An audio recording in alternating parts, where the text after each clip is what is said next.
আঙ্গুলে আঙ্গুল ছুঁয়ে শেখালে তুমি জীবনের পথ চলা, নিজে না খেয়ে তুমি খাওয়ালে, শেখালে কথা বলা।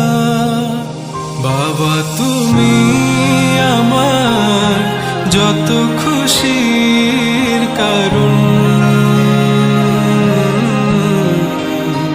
বলো তোমার মতো করবে কে শাসন। বাবা তুমি আমার বেঁচে থাকার কারণ।